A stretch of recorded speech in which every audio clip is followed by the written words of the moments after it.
First off, you've been following this team all season Yeah. long, so I just want to get your overall take on what you've seen from them up to Mhm. this point this year. I think the biggest thing when I look at the Hogs, I mean, it's just such a deep team. You look at this club offensively. They lose Brady Slavens last weekend. What happens? Charlie Welch, Ethan Bates, both of those guys step up. You look at what's transpired on the mound. Peyton Paulette gets hurt a couple weeks ago. All of a sudden, what happens? Connor Nolan comes out of the bullpen the other day and throws really well. So I just feel like this is one of those teams that has a lot of veteran leadership. And every time someone goes down or every time someone struggles, there's another guy there to either pick them up injury wise or to kind of give them that production that they're missing with the other guy taking a step back. So I just think this team's really deep. They're dialed in. It could have been really easy for the Hogs to me to go to Hoover last week and go, you know what, we've got the top seed already wrapped up.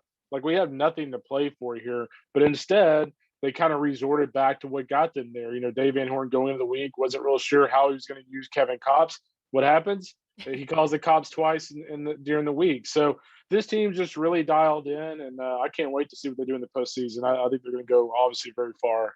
Well, you talked about Kevin Kopp, so obviously, I mean, he's hmm one of the biggest talking points when you think about this Arkansas team. What makes him so special this year? Well, I said the biggest thing for him is like if you're Dave Van Horn, I mean, he's Mr. Automatic. I mean, I was talking to somebody about this a couple of days ago. When you look at Arkansas and the potential of not winning the national championship, someone is going to have to not only beat this team overall, but more than likely, someone's going, whether it's in a super regional or whether it's Omaha, someone's going to have to beat Kevin Kopps. And no one's been able to do that this year.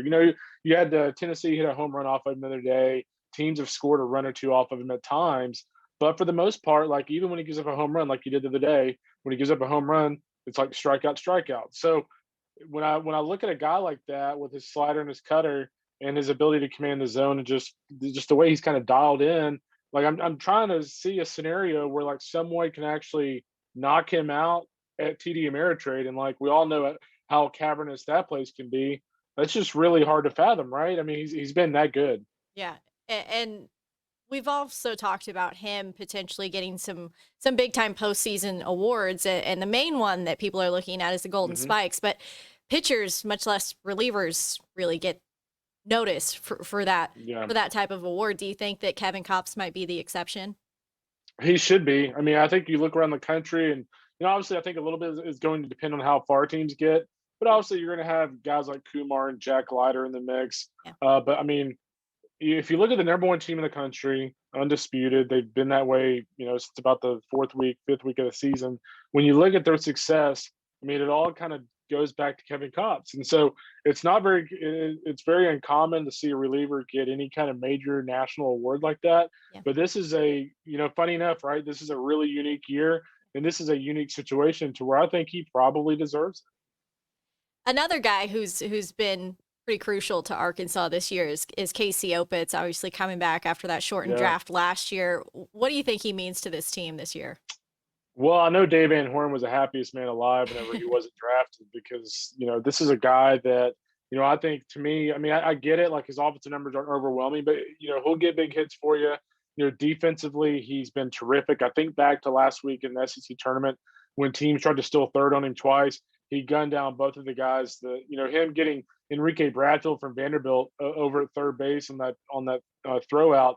That was one of the more impressive plays I've seen all year. Enrique Bradfield has phenomenal speed, and he threw him out, threw him out by a mile. So when you look at his defensive abilities and then his leadership, I mean, it's just like I mean, it's like having another coach on the field, and so he's huge to this team, and I'm expecting a big postseason out of him. Let's talk about the Arkansas lineup. They can pretty much Mhm. do damage at any point. What have you seen from them, and potentially what they could end up doing in the postseason? Yeah, it's funny. You look at this lineup overall, and if you didn't know a lot about Arkansas, and let's say you're just taking a step in and going off the stat sheet, you're looking at their numbers like, oh, okay, well, Yeah. like this isn't an amazing offense, right? They're hitting 272, but that might literally be the most deceiving stat I've ever seen. I think this is the best lineup in college baseball. It all starts with Colin Smith, Caden Wallace, Bob Moore. Jalen Battles. The fact that he's already a premier defender. The fact that Jalen Battles to me got a home run, got a big hit the other day. If they can kind of get him rolling offensively, that's a big development, especially when you're looking at Brady Slavens and him kind of being to be determined over the next couple of weeks. That's a big development for me. And again, you got other guys in that lineup for me that get big hits. And Matt Goodhart has double digit home runs. Zach Gregory, Ethan Bates, Charlie Welsh. Those are all guys that will get big hits for you. So again, just a really, really deep unit. And once they get Slavens back, hopefully they get Slavens back in the next couple of weeks. They'll be even better. Well, as they get ready for the NCAA regional, what do you think about their draw and the teams that are going to be coming to Fayetteville? Well, if I'm Nebraska, I'm mad because I think if you're the Big Ten champ and you've lost 12 games this year total, I don't see why you're going to Fayetteville as a 2 seed. But it's one of those things where if you're Will Bold, the Dave Van Horn protege, it's one of those situations to where you kind of channel your guys and kind of use that as motivation. When you look at Nebraska, they've got a really solid top of the lineup: Jackson Hallmark, Max Anderson, two really talented players. Keep an eye on, circle the name Spencer Schwellenbach. He's one of the actually might be the best two-way player in the country. He's got some power at the plate. When he comes out of the bullpen, he's not Kevin Kopp, but he'll hit 98, 99 with his fastball. He's got explosive stuff. And then Northeastern, for me, they can really pitch. You look at Cam Schlittler and Kyle Murphy on the front of that rotation. I'll be very intrigued to see how Mike Glavine kind of navigates things. And does he play the long game here and move Schlittler to the second role in hopes of beating Nebraska, and then all of a sudden you have your ace against the Hogs. I mean, I honestly think it's the only way a team like that can win this regional. And then you look on the back, and they've got some nice arms. Brandon Dufault is certainly a really nice prospect for the Huskies, up to 95. And then, of course, you have NJIT. This is a team that, frankly, isn't very good. I mean, I think they're ranked like 220th or something Yeah. in batting average. This is a club that, Stony Brook dominated the America East all year long. And because of some weird rule in their conference tournament, NJIT's here. So typically, the number one overall seed is going to get the worst team in the field. And that's probably what we're going to see this weekend. But don't tell it to Dave Van Horn because he would probably be a little mad at me if I was discounting it. If I was discounting anyone. Speaking of, what do you think about Dave Van Horn? He's been at Arkansas for such a long time, Yeah. and clearly they're just kind of climbing the ladder. Well, I think the big thing for me when I look at DVH is, this is a program, and I feel like it's a broken record at this point because I've said it so many times this week, but like this is a program that if you think back to like 4 or 5 years ago, Arkansas would be one of those teams that like would get to Omaha and then, okay, they'd take a step back, they'd go on a road for regional, they'd be a 2 seed or they would host but not be a top 8 seed or something like that. Well, now, I mean, this is a well-oiled machine. This is a program that every single year, and like I get it, like it's really high expectations and people need to be humble here, but I mean this is a program that is now top 10 every single year, and that's a testament to not only the job that DVH has done, but certainly Matt Hobbs is a terrific pitching coach, and of course Nate Thompson, who kind of spearheads recruiting. They've done a phenomenal job. They've built a lot of depth, so it's kind of wash, rinse, repeat mode for these guys. And even next year, even when they lose some of these guys, I mean, there's no doubt. I mean, you look at some of these younger players. I mean, getting Caden Wallace and guys like that back. I mean, they're going to be really good again next year. I think it was 2018 when you picked Arkansas to win the College It World was. Series. Yeah, and we all remember what happened there, Oh. so we're not going to talk about it. But do you think that they could, would you pick them again to win it this year? Absolutely. I mean, I kind of go back to, who can beat this team, and there's no doubt there's teams out there that can hit with them.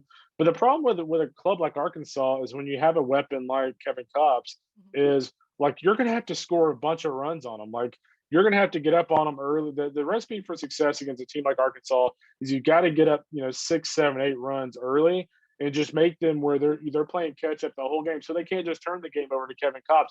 If it's a tie game or something, or it's a 1-run game in the 7th in Omaha, they'll just turn it over to him, and chances are pretty good they'll find a way to score a run. And so I just think when you look at all the things that must happen for them not to win the championship, I like their chances. And the other thing about Omaha too is, they can throw Cops. You get a day off, and then you can throw him again. So I mean, he theoretically could throw every single game and have sufficient rest.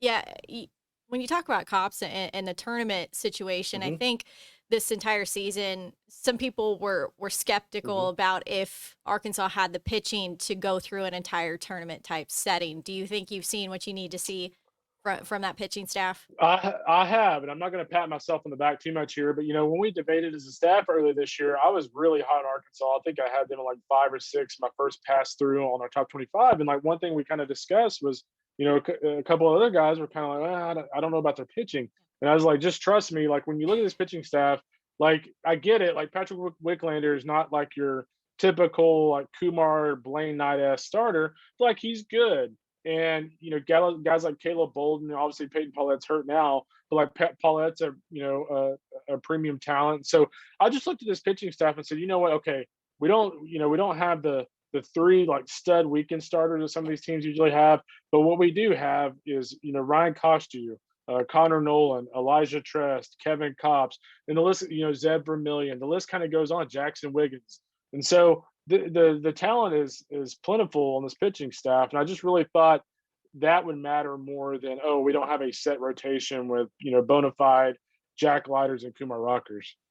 And then last couple things for you, just about the Yeah. SEC in general. Obviously, there's I think there's 9 teams in the NCAA tournament from the SEC. hmm What do you think about that competition and potentially how many of them could make it to Omaha? Yeah. Well, I mean, I did my first bracket at D1 Baseball today, and I had 5 SEC teams in Omaha. I'm thinking that probably is a little much. The one team I'm considering flipping out is Florida. I have Florida winning their region and then beating Texas in a super to get to Omaha. I don't know about that one. I don't know how much I trust Florida. Like they're kind of feast or famine. Like they're either really good or they could go 0-2. They're regional. So, but right now I've got 5 teams in Omaha, and I've got Arkansas playing Mississippi State in the championship series. So I think the top of the sleeve is going to do really well. I think when you look at some of the regionals out there, I'm a little concerned about Ole Miss. I think when you look at that region with Florida State, Southern Miss, and then SEMO. SEMO has a really good number one starter in Dylan Dodd. I think that's a really tough matchup for the Rebels, who are undermanned a little bit with Gunnar Hoagland out for the year with that injury. So that's a tough region for me, and so we'll see what happens. But I've got 5 SEC teams in Omaha, so it could be pretty much just like an extension of Hoover. You think Tennessee makes it out of their regional? I do. I mean, it's a tough draw. I mean, getting Wright State, people forget that Wright State, before the season was shut down last year, actually took 2 or 3 from them in Knoxville. So, those guys are not going to be intimidated by Tennessee. I think when you look at Duke, again, there's some weird pairings because, like, why is Tennessee getting the hottest ACC team in Duke? And so, you look at that matchup, but Tony Vitello, we all kind of saw this with his fiery nature with DVH a few weeks ago. I'm glad they patched that up. But when you look at Tony, like Tony's one of those guys, like he's turned Tennessee into kind of the Cal State Fullerton of the East Coast. Like he has convinced those guys that no one respects them, even though they're really good and they're a top 3 team. Well, what's going to happen here? He's going to tell those guys, well, the NCAA committee doesn't think we're that good. So I think Tennessee's gonna play with their hair on fire this weekend. I think they take care of business, and I think the other interesting regional for me is Columbia with Old Dominion, who's really good, by the way. I think they were 14-6 against RPI top 50 this year.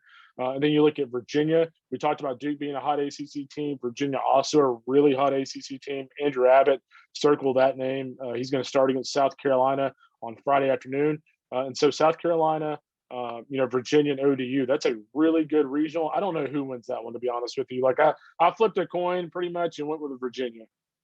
Well, Kendall, this has been some great insight and really appreciate your time and talking with us today about Arkansas as they head into the NCAA tournament. So thank you. Yeah, you got it.